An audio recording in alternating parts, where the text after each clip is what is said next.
Buenos días. ¿Me escucháis bien? Bueno, estamos contentos de estar en la casa del Señor. Dani, si puedes bajar monitor de este micro, te lo agradezco. ¿Estamos despiertos?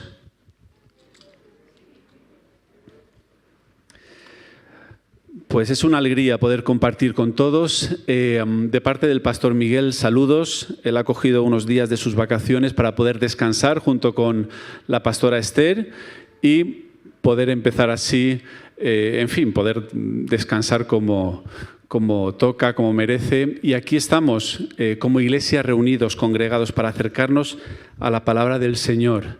¿Y qué os parece si oramos y ponemos este tiempo en las manos del Señor? Porque yo quiero ser vocero del Señor, quiero ser enviado, instrumento del Señor y deseamos y oramos que sea el Señor quien nos hable y quien trate con nosotros, y Él es el único que tiene que hacer la obra en nosotros. Así que, si os parece, inclinamos nuestras cabezas en señal de respeto y de adoración al Señor y oramos.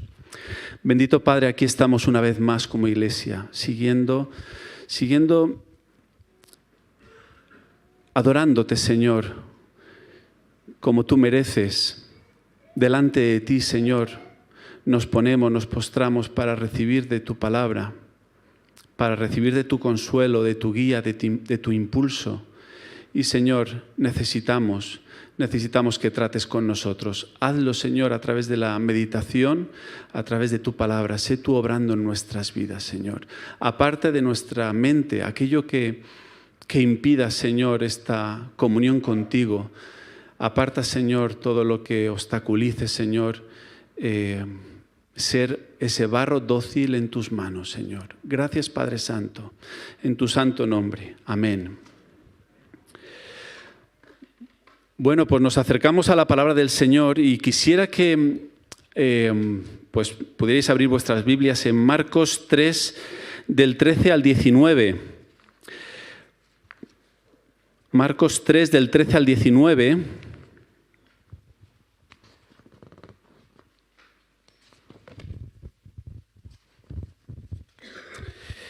Y nos acercamos a un texto conocido, que es la elección de los 12. Un texto conocido, la elección de los 12, el llamamiento de los 12 del Señor Jesús. Y dice así, estoy leyendo en Reina Valera, versión 2020. Después subió al monte, Marcos 3, del 13 al 19. Después subió al monte y llamó a quienes él quiso, y vinieron hacia él. Designó entonces a 12 para que estuvieran con él y para enviarlos a predicar, y que tuvieran el poder, es decir, la autoridad, para echar fuera demonios. Los 12 fueron Simón, a quien puso por sobrenombre Pedro, a Jacobo, hijo de Zebedeo, y a Juan, hermano de Jacobo, a quien llamó o apellidó Boanerges, es decir, hijos del trueno. A Andrés, Felipe, Bartolomé, Mateo, Tomás, Jacobo, hijo de Alfeo, Tadeo, Simón el cananeo y Judas Iscariote, el que le entregó, el que le traicionó. Vamos a hacer unos apuntes en cuanto al contexto. Jesús es el Mesías anunciado por los profetas. Jesús era una amenaza para el imperio de Roma. Desde su nacimiento ya lo vemos con Herodes.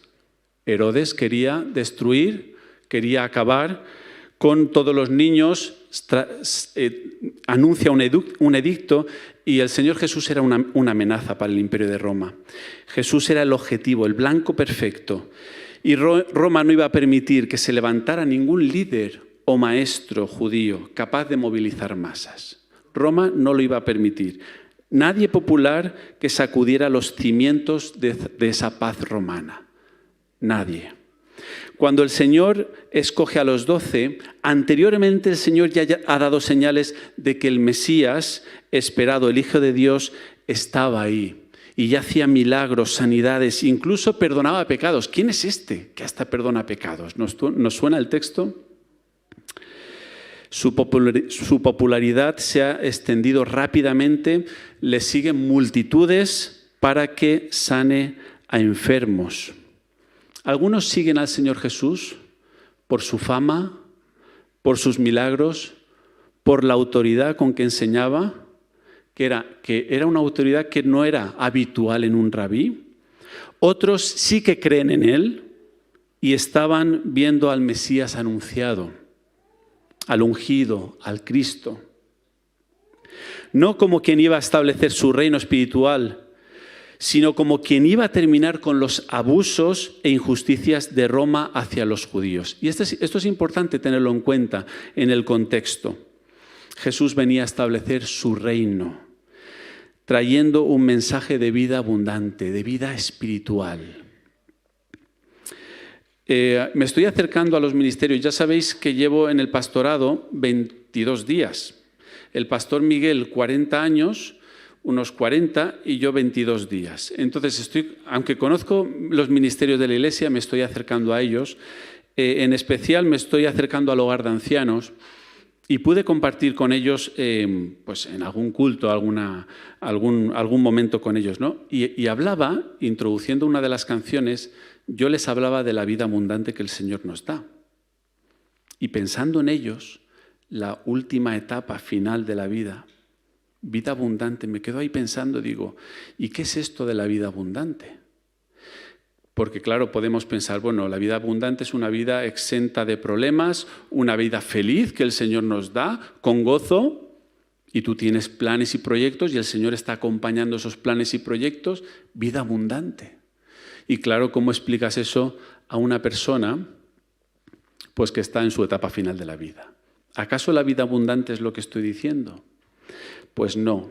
La vida abundante que el Señor nos da es una vida con Cristo, con su Espíritu Santo viviendo en nosotros, disfrutando de sus riquezas espirituales. Esa es la vida abundante que el Señor tiene y quiere para nosotros. Vida que se relaciona con Cristo viviendo en el Espíritu. Y dice el texto, después subió al monte.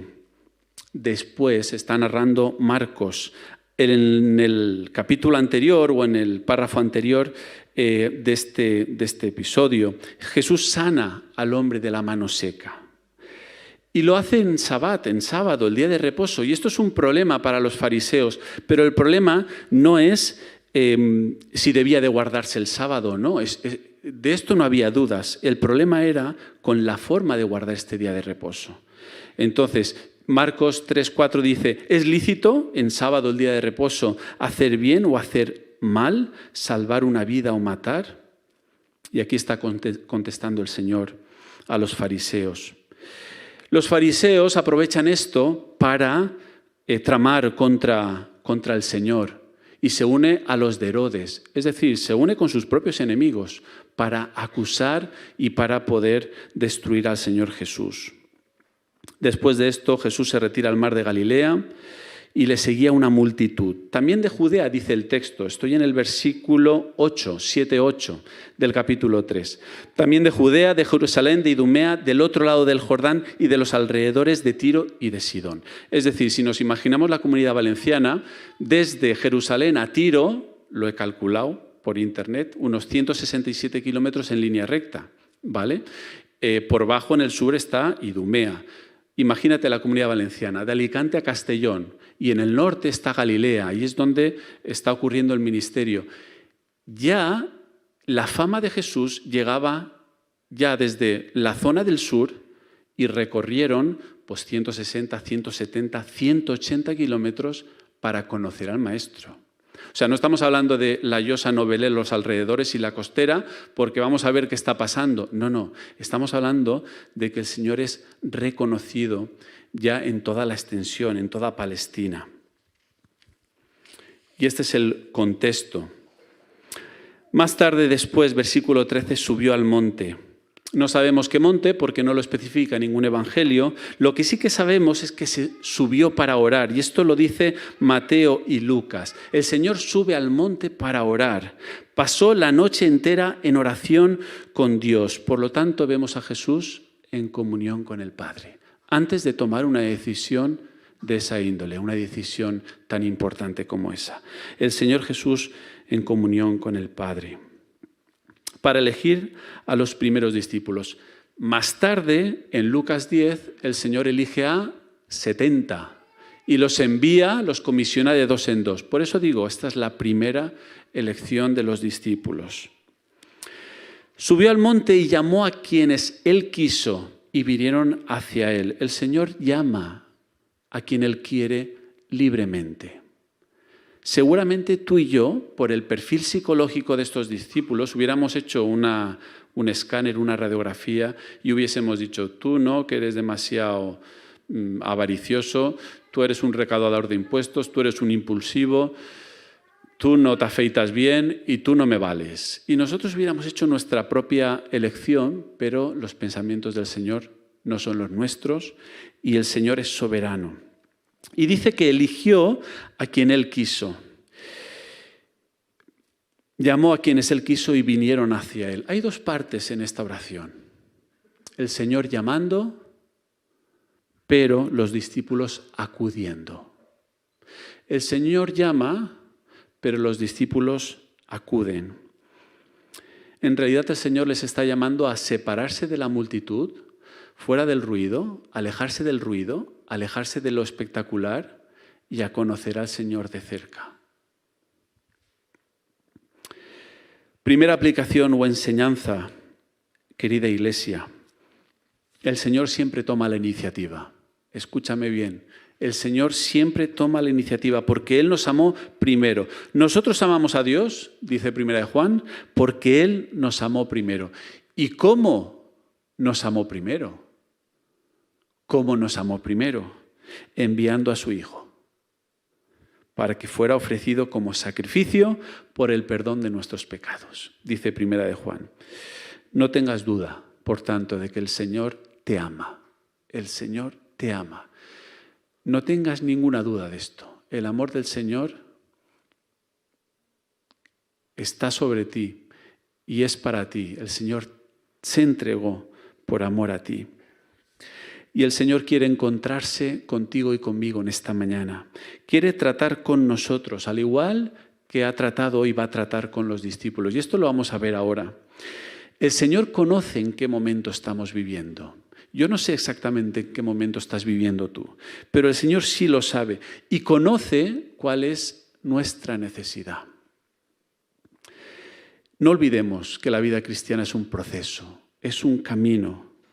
Es un caminar, pero no un caminar a ciegas, ni improvisando, ni como si fuéramos huérfanos.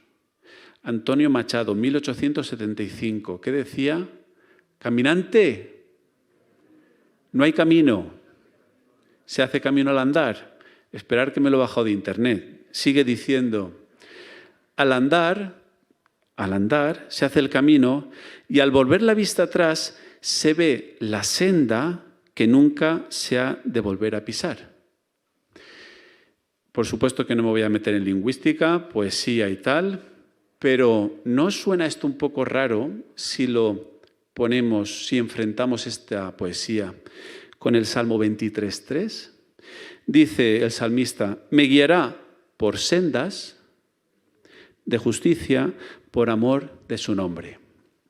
Mi profesor Dixon se ponía de los nervios con la poesía esta de Antonio Machado. ¿Cómo que no hay camino? ¿Me lo puedes explicar? La vida cristiana es un caminar con Jesús y caminar hacia Jesús. Sí que hay camino. Sí que hay camino. Y ya está trazado, ¿eh? El camino ya está trazado. Ha venido a nosotros y el camino es Jesús. El camino es Jesús. No digamos que el cristiano hace camino al andar. Jesús es el camino, la verdad y la vida. ¿En qué momento estás del camino con Jesús? Esta es la primera, sabéis que yo soy muy preguntón, ¿vale? Y esta es la primera pregunta que lanzo. ¿En qué momento estás del camino con Jesús? Primero, Él quiere que seamos de Él. Si todavía no has tomado la decisión de acudir a Él, de venir a Él, decisión que tomaron los discípulos siempre por iniciativa de Dios, no tengas duda que el Señor te está llamando, no tengas ninguna duda. Por eso estás aquí sentado. El Señor te está llamando y no quiere que ninguno perezca, sino que todos procedan al arrepentimiento. Segunda de Pedro. Es el único, y nos lo recuerda Ezequiel, que puede cambiar un corazón de piedra por un corazón de carne. No sé cuál es tu corazón, pero es el único que lo puede hacer. Y en segundo lugar, ¿en qué momento estás del camino? Si ya eres de Él, si has acudido a Él, Él quiere tratar contigo y conmigo, como lo va a hacer con sus discípulos, para estar con Él y extender su reino y para glorificarle. No para librarles de la opresión romana, de esa opresión político y militar. Jesús no era ese tipo de libertador. Jesús era el libertador del alma. No te resistas, no resistas tu corazón, no endurezcas tu corazón. No te empeñes, no te encierres en tu razón. Quizá eres muy cabezón, muy cabezona. Y tienes un montón de motivos para resistir. Motivos mezclados con excusas. Por muchos que tengas, por muchos motivos que tengas. Deja que el Señor trate con tus miserias, con las mías. Deja que el Señor trate con nuestras contradicciones, con nuestro carácter, con nuestro egoísmo, con nuestra avaricia, con nuestro resentimiento, seguramente consecuencia de tantas heridas y tanto dolor. No olvides que Él es nuestro sanador. Dejemos que el Señor trate con nuestros temores, con nuestras dudas, con nuestra falta de amor y perdón, seguramente porque hemos olvidado lo mucho que nos ama y lo mucho que nos ha perdonado. Y no estoy diciendo, amigo, hermano, que olvidemos, ¿eh? En ningún momento lo he dicho. Lo que sí que estoy diciendo es que dejemos que el Señor trate con nosotros. Y el Señor dice, quiero tratar contigo. Y tú estás pensando, bueno, Señor, trata con el otro porque el otro lo necesita más. Y el Señor te dice, no, déjate, yo quiero tratar contigo. Versículo 14, designó entonces a 12 para que estuvieran con Él y para enviarlos. El Señor designa a 12. Y hace clara referencia a las tribus de Israel, a las 12 tribus de Israel. Señala que los 12 primero eran discípulos, eran seguidores, y después los llama apóstoles porque son los enviados. Señala que estos 12 serán el fundamento, junto con los profetas, sobre el que el pueblo de Dios, también llamado familia de Dios, será edificado. Este es el fundamento, siendo la principal piedra del ángulo, ¿quién? Jesucristo mismo. Efesios 2. El Señor con los apóstoles va a establecer el fundamento de la iglesia que se va a constituir. La iglesia comienza con la venida del Espíritu Santo, lo sabemos, pero estos fundamentos ya se están estableciendo con los apóstoles.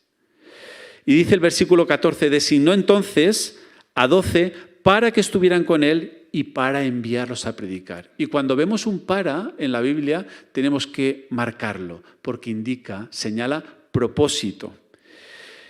En los tiempos de Jesús había muchos maestros. ¿Cuál era la práctica común de los maestros? Pues que eran los alumnos los que elegían al maestro. Pero en el caso de Jesús no es así. Es Jesús el que los llama y el que los elige. ¿Qué vio en ellos? ¿Qué características, qué méritos, qué virtudes vio en ellos? Ahora después tratamos de esto. El primer propósito fue estar con Él. Lo dice el texto, para que estuvieran con Él y para enviarlos a predicar. El primer propósito del Señor Jesús es estar con Él. Si este es el propósito del Señor para sus primeros discípulos, ¿cuánto no va a ser para ti y para mí? Para estar con Él. Y esta es la forma de aprender, estar al lado del Maestro. Esta es la forma de conocer la doctrina, de conocer su conducta, de conocer su paciencia, para poder imitarle. Conocerle bien, para así después poder predicar e instruir a otros. Segundo propósito, ya lo he dicho, enviarlos a predicar. De ahí viene la palabra griega apóstolos. Significa el enviado o el mensajero. Ahora bien, alguien está pensando, bueno, pues a mí Amazon me trae muchos bultos, el de Correus pues también me trae paquetes. No es un mensajero ordinario, normal y corriente. Un apóstol, que es lo que el Señor está asignando, es un mensajero delegado. Es alguien que es un representante con poderes legales. Es como un embajador. Es como un embajador. Y cuando tú estás recibiendo a alguien con poderes legales, cuando estás recibiendo al apoderado, es como recibir a la persona misma. Y esto es lo que el Señor está señalando y diciendo de los apóstoles. Un representante con poderes no actúa en nombre propio. Pero recibirlo a él es lo mismo que recibir a la entidad o al grupo que representa. Eso significa, hermanos, que el Señor va a enviar a 12 actuando en su nombre. Dice el versículo 15, y que tuvieran el poder, la autoridad para echar fuera demonios.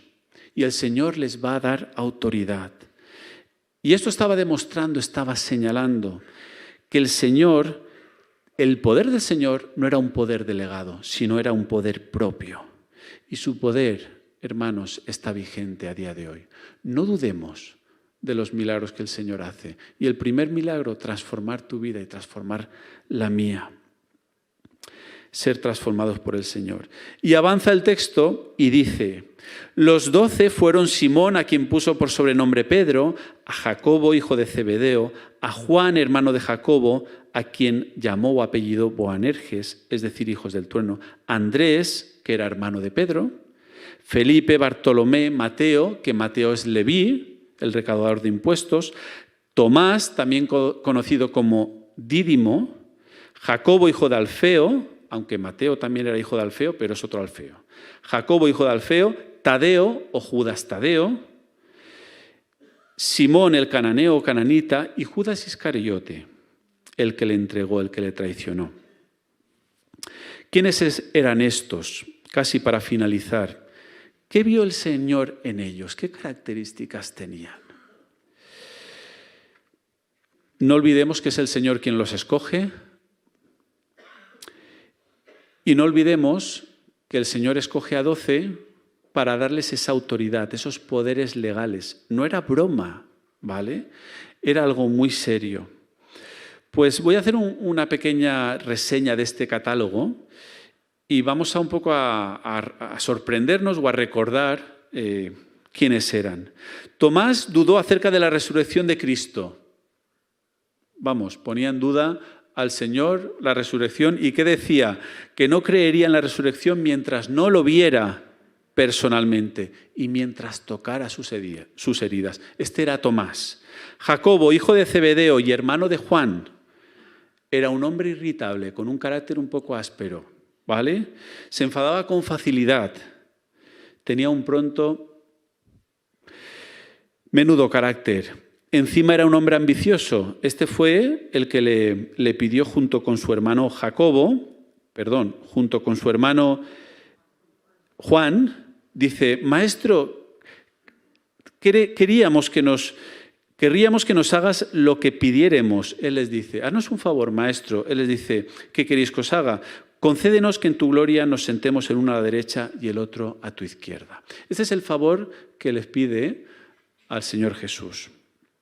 Jacobo quiso que cayera fuego del cielo sobre una aldea samaritana. Juan, hermano de Jacobo, igual de ambicioso, lo acabamos de ver. Era una persona que no sabía controlarse, dice Lucas 9, del 52 al 56, con una falta de dominio y de control importante. Simón el cananita o Simón el celote pertenecía al grupo de los celotes, dice, que yo soy celote. Es decir, este grupo que era fanático de la ley de Dios, que la ley de Dios se conservara. Sí, celote, pero se creían los celotes con derecho de castigar a las personas que infringían la ley. Tenían derecho de dar palo. Este era Simón. Andrés, hermano de Pedro, en la alimentación de los 5.000, dudó que se pudiera alimentar a los 5.000, a tanta gente. Señor, con 5 panes y 3 peces, ¿lo estoy diciendo bien? Señor, no vamos a llegar, no vamos a llegar. Andrés, hermano de Pedro, lo que he dicho. Bartolomé, Natanael, era un escéptico, dudando de la verdad. Mateo, ya los conocemos, Leví, recaudador de impuestos. Era una vergüenza para sus padres. Era una especie de traidor porque estaba aliado con los romanos para saquear al propio pueblo judío. De Pedro conocemos mucho. Negó al Señor con un carácter impulsivo. Luego se arrepintió. Jesús lo llamó Satanás cuando Pedro insistía que Jesús rechazara la cruz. Se atrevió a decir al Señor Jesús, rechaza la cruz. Y dice el Señor Jesús, apártate de mí, Satanás. Conocemos también la restauración de Pedro. Judas, quien traicionó al Señor. Todos los evangelistas en el decálogo, en la lista, ponen a Judas el último. Traicionó al Señor. Lo entregó a cambio de unas cuantas monedas. Dios deseaba lo mejor para Judas, pero él rechazó sus propósitos. Y ya finalizando, tú y yo, ¿cómo éramos y cuánto el Señor ha hecho en nosotros? ¿Cuánto le hemos fallado y cómo el Señor nos ha levantado y nos ha perdonado? La pregunta es sencilla. ¿Qué es lo que quiere el Señor transformar y tratar en tu vida y en la mía en esta mañana? ¿Qué es lo que quiere tratar? Y nosotros nos resistimos. Nos resistimos, ponemos oposición y le decimos, no, Señor, esta área no la toques tú. Esta área me incomoda y, Señor, yo a lo mío. El Señor no los escogió a los discípulos por lo que ellos eran en el momento de ser llamados, sino por lo que iban a ser después. El Señor no los llama por su personalidad, sus méritos, sino a pesar de su personalidad. No los llama por sus virtudes, sino a pesar de sus virtudes, de las carencias. El Señor no les llama por ser competentes, sino por la fe que tenían en Él. El Señor no estaba buscando unos dones, unas virtudes que compensaran las carencias de Jesús. Si tú y yo, un niño se pone a hacer un equipo de fútbol y el niño tiene ojo, y dice, no, a este no, que este no va ni para atrás. A mí últimamente los jóvenes no me quieren ni de portero. Entonces ya la visión es, el Señor Jesús parece que está muy perdido. Muy perdido. Si quisiéramos construir un equipo humano, estuviéramos viendo cualidades, estuviéramos viendo, pues esta es una persona con mucho dinamismo, con mucha visión, esta es una persona que sabe sujetarse, el carácter de este es afable, este no porque es un rebotado, este no nos vale porque claro, nos puede desmontar. Pues el Señor Jesús escoge a todos ellos. Y así es la Iglesia, hermanos. Heterogénea, diversa, y el Señor tratando con cada uno de nosotros. Y nosotros a veces queremos conformar a los demás y queremos decir, no, que el Señor trate con el otro y que el Señor arregle esto, arregle lo otro. Y resulta que el Señor quiere tratar con nosotros. Y la Iglesia es así de heterogénea y la tenemos que aceptar, pero unánimes en un mismo sentir. Pero poniendo los ojos en Jesús. No de cualquier forma, poniendo los ojos en Jesús, como hemos escuchado en el instrumental del principio.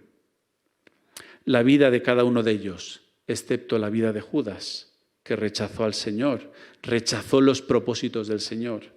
La vida de cada uno de ellos demuestra lo que la gracia del Señor puede hacer con hombres y mujeres normales y corrientes como tú y yo. Si alguna vez el enemigo te ha susurrado al oído y te ha dicho que tú estás fuera, que tú no vales, que tú no sirves, es mentira. El Señor dice, tú sí que sirves, tú eres mío, tú tienes la fe y los ojos puestos en mí y yo te levanto.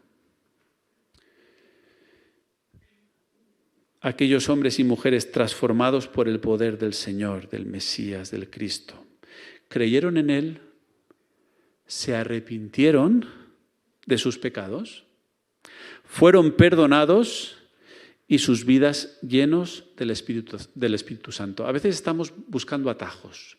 Yo creo en el Señor y automáticamente una vida llena del Espíritu Santo. Señor, dame todos tus beneficios. El Señor dice, tú crees en mí, arrepiéntete, confiesa tus pecados, confiésame tus pecados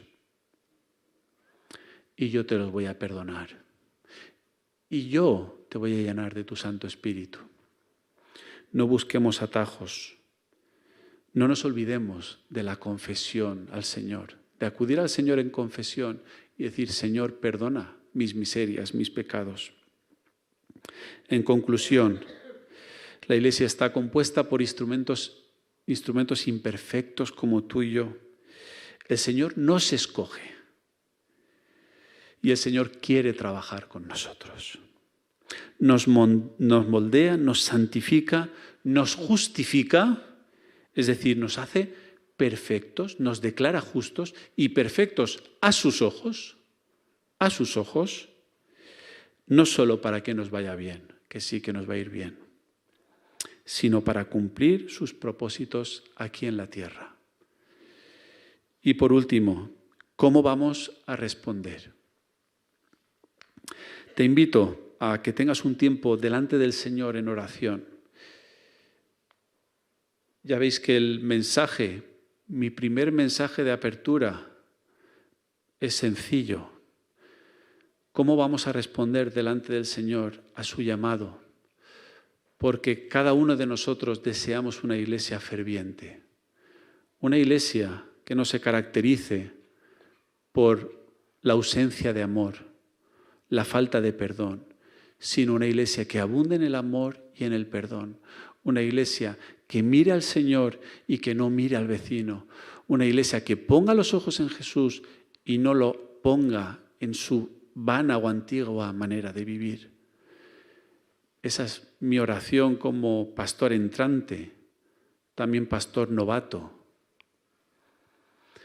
Pero clamo al Señor y debemos de clamar al Señor para que el Señor nos haga así, nos transforme y nos dejemos en sus manos. Y a lo mejor estamos 15, 20, 30 años en el Evangelio y tú dices, que esto ya me lo sé. Ya, pero cada día en el proceso de la vida cristiana, Señor, ¿qué pasos quieres que haga? ¿Qué quieres tratar conmigo que tanto me está costando? El mensaje es sencillo y la respuesta es individual, tuya y mía delante del Señor.